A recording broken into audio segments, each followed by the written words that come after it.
Welcome, friends. This is Harshad Parik inviting you to listen to some of my short writings on philosophy, religion, psychology, spirituality, education, Krishnamurti, and nature. I hope you have a good listening. This is audio number 121, article 799. Few days ago, Rajesh and I were discussing with students of class 11 the problem of the structure. Some students felt that the structure of our school life activities was too mechanical, rigid, and time-tight. Students had very little time for extracurricular activities. They were busy studying most of the time. The purpose for which this school, Rishi Valley, was founded could not be achieved by so much emphasis on academics. Structure exists only for convenience. It makes life well regulated. It is just a door which leads to the garden. The garden is within us. The outer layer of the brain is called cortex. Thinking and logical activities take place in the cortex.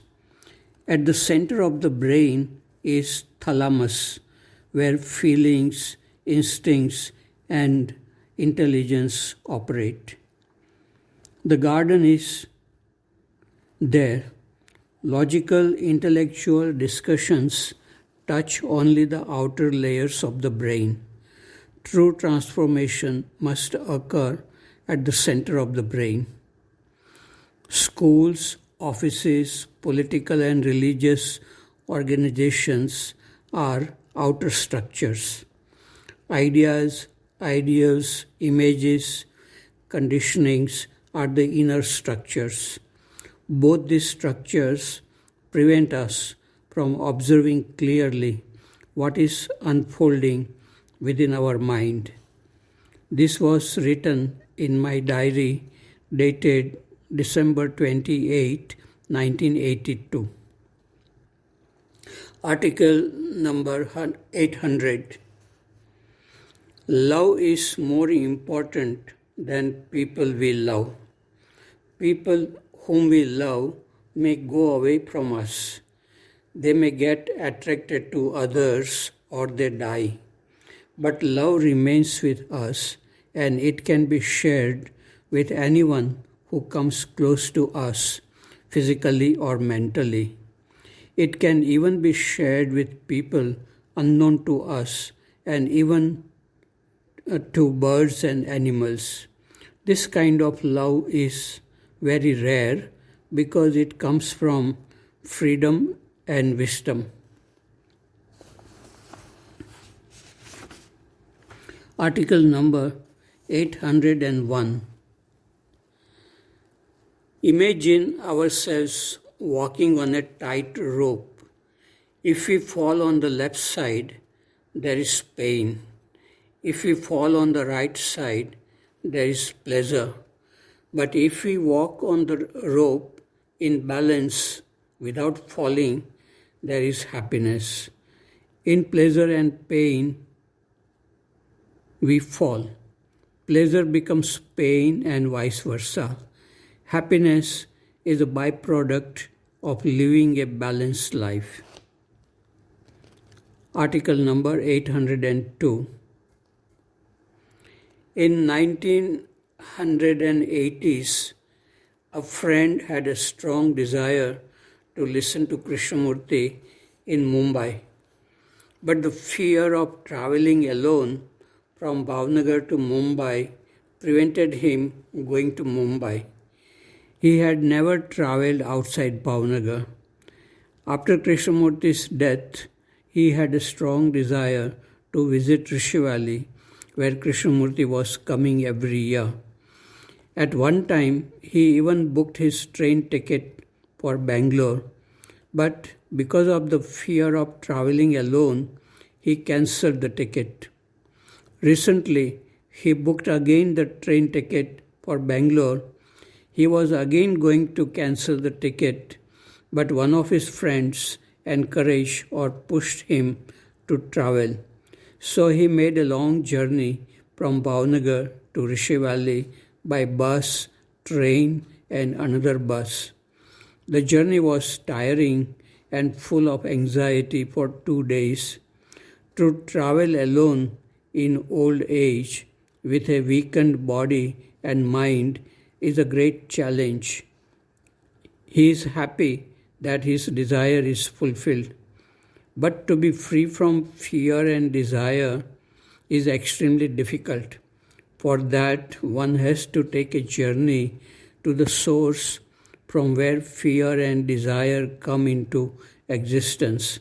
That source is within us, and the journey is to the center of the self. This is the most challenging journey at any age. Article 803. A little squirrel was running fast on the branch of a tree, and she was coming towards me. But as soon as she saw me, she stopped, became still, and started looking at me with curiosity and alertness. My body and mind were still too when we looked at each other for some seconds. Then she moved away. It was her instinct to protect herself from a human being. Article number 804. Today is a beautiful day. White clouds are moving across the blue sky. Trees and flowers are bright and beautiful. Rocks are clear and majestic. Birds are singing sweetly and flying merrily from tree to tree. This morning, when I went up the meditation hill in Rishi Valley, trees looked beautiful. There was holiness in everything my eyes observed.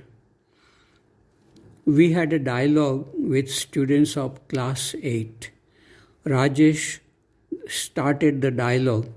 It was about the process of coming to a conclusion. We all agreed that everything we think and say is a conclusion. It changes with time because conclusions are based on thoughts. Thoughts change with time. Chetan said, all facts are conclusions, but all conclusions are not facts. Rajesh and Ganesh said, anything that is logical must be true. I said, but logic is based on thoughts. Anything that is based on thoughts changes. So logic is changing with time.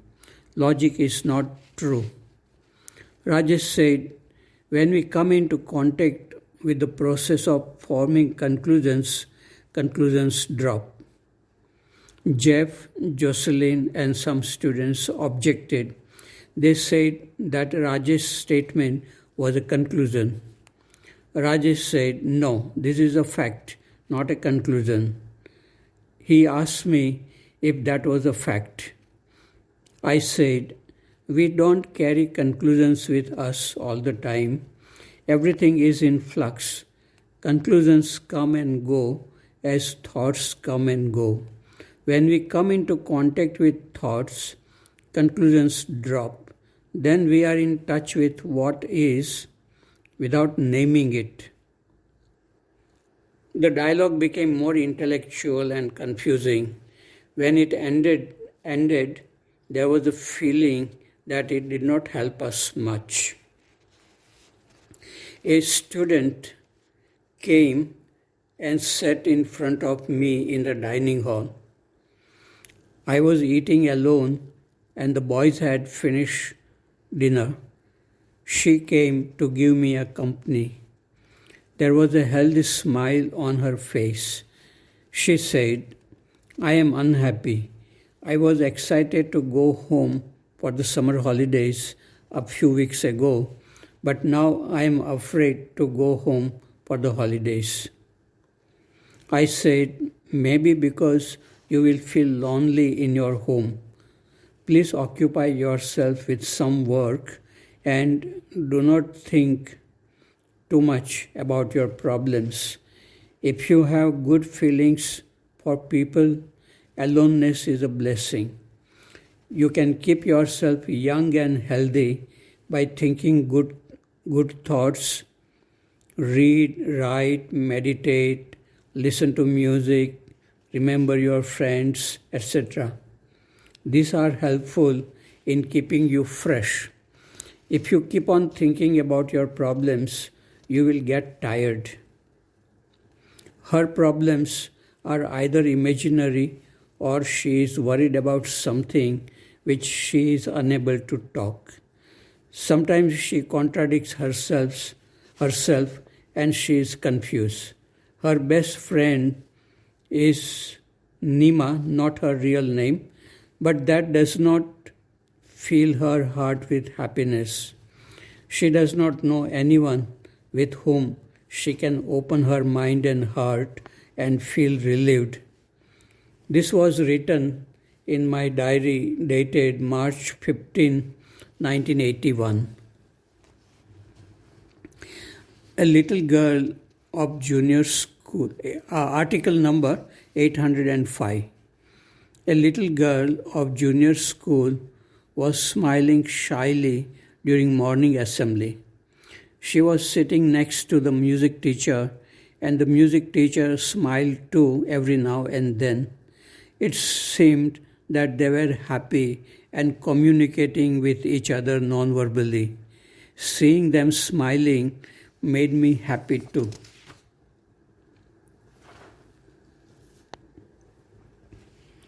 Article number 806.